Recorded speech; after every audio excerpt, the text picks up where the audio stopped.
Reference has been made to the possibility of Dublin City Council deciding to increase rents for council tenants.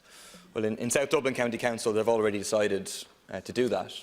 And I want to ask the Taoiseach about what is quite an outrageous decision by his party, Fine Gael, together with Fianna Fáil and the Green Party, to support an increase in rents. A cruel increase of €3 a week, right across the board, regardless of income, and combined on top of that with another additional €10 a week for a set of old age pensioners. It's a heartless attack on some of the most vulnerable people on low incomes, and it is an attack presumably supported by the Taoiseach, which underscores the nature of Fine Gael and the government's housing policy as one being to protect those who have it and attack those who don't.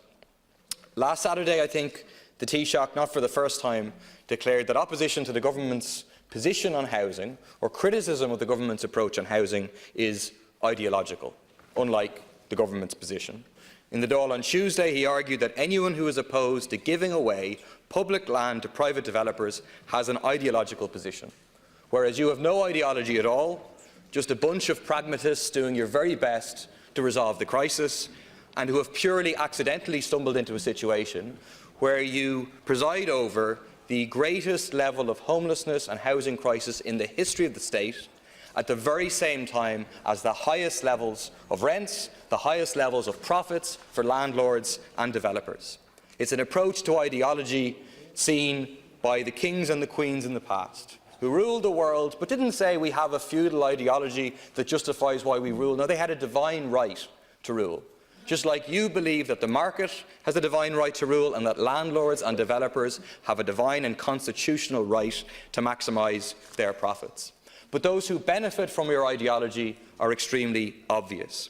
Landlords received record rent of €13 billion last year. That's up from €5.5 billion in 2009. The largest corporate landlord in Ireland, Oireachtas, paid nothing in corporation tax last year at profits of €120 million. And the developers continue to profit massively, combined sales last year increasing by 25%.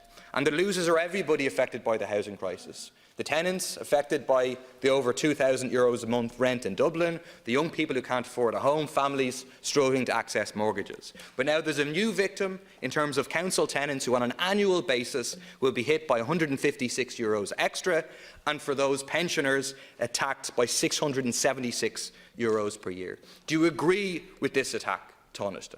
Do you agree with attacking those on the lowest incomes in our society at the same time as protecting the landlords, the developers, etc.? Because people won't accept it. People will mobilise onto the streets on the 5th of December at 12 o'clock at the Garden of Remembrance, where council tenants should participate, and people will hopefully come along to the protest called by Solidarity for Tuesday the 9th of December at the council to build a campaign to oppose this attack as part of building a wider movement on the housing crisis. Thank you, Deputy Taoiseach. Deputy, every time you take to your feet in this House, you seem to be calling for a new protest for something. I can understand the frustrations and the anger in relation to a housing crisis in Ireland. They're very real. I've been in the Department of Housing and I know that only too well. We have far too many people who are homeless in Ireland, far too many families and children in particular who are impacted by homelessness and I'm sure are being scarred by that. This government's response to that is to try to prioritise this issue from a funding perspective, from a policy perspective and from a practical delivery perspective. And that is happening. We've changed the planning process, we have increased the protections for tenants, we have included what is effectively a rent cap or rent ceiling, and we are building more social houses now than at any other time this century. This year there will be more than 10,000 additional social houses on our social housing list. We're working with local authorities, particularly in our cities where the pressure is most acute, to try and drive projects. I think in Cork City alone there are 78 projects that the council are involved in. The City Chief Executive confirmed to the Taoiseach and myself last week that back in 2014 when there was no money being spent on social housing because there wasn't a lot of money available, Cork City Council had one social house under construction. They currently have 1,000 under construction. That is what this government is trying to do for vulnerable people who need the support of the state to get into a social home. We are now seeing the progression of affordable housing units as well, again focusing in particular on our cities where the pressures are most acute. And we will continue to take action to ensure that housing is prioritised, because it's a big, big issue for so many people. This year, or next year I should say, we will spend over €2.6 billion on the housing budget, which is a dramatic increase over recent years in terms of what the government could afford.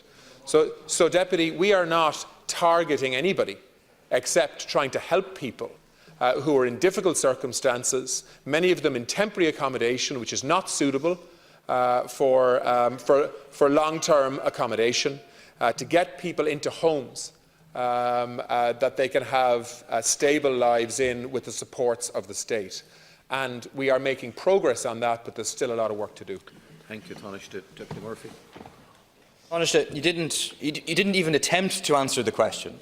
The question was, despite your talk of not targeting anybody, do you agree with the decision of your Fine Gael colleagues, together with your Fianna Fáil colleagues, together with your Green Party colleagues, in increasing council rents for people in South Dublin County Council? These are people on low and fixed incomes who you are hitting with an across-the-board increase of €3 a week, on a rent that is based on 10% of income, but now everybody is hit with €3 a week. And in addition, do you agree with hitting old age pensioners with €10 a week on top of that? Do you agree with increasing those people's rents by €13 a week? And if you do agree with that, then how on earth can you say all this other stuff? And when you come out with the idea that, oh, it's going to get sorted, etc., nobody believes you, Taoiseach. Nobody believes you. And when you say you're delivering more social housing than ever, that's a lie. It's not accurate.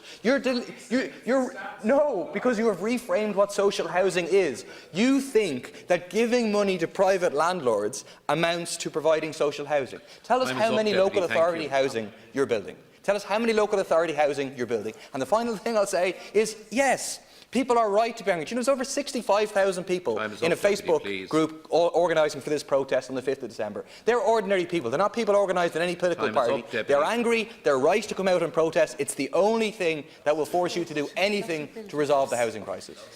Yeah, Deputy, and I accept there's anger there. And protest at times is part of democracy. And we respect that and accept it too.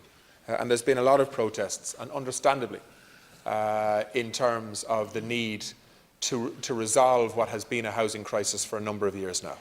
And we're responding to that with a lot more money and policies that are actually working. And you don't have to trust me on that. Look at the CSO statistics in terms of the number of social houses that are now being built, the number of affordable houses that are now being either built or are in planning, and the number of private houses that are under construction as well. Dramatic increases, right? On issues in relation to how local authorities deal with their tenants, that is an issue for local authorities to debate and discuss. And I don't have the detailed rationale around why a decision may or not be made in terms of modest increases in rent. But I think people have a right to ask the question. I think people do have a right to ask the question whether or not it should ever be acceptable to ask for a modest increased contribution in terms of rental charges if people are seeing changes in terms of conditions and investment from local authorities and so on. But that is a matter for Dublin South County Council. I'm sure you have colleagues and members on that council who are well able to speak up and argue the points, as do we. Thank you. The important thing here is that we are providing significantly more social houses year on year, more than 10,000 extra added to the stock this year, Deputy. They're not fantasy numbers, they're very real, and they will support families in a very real way. Thank you.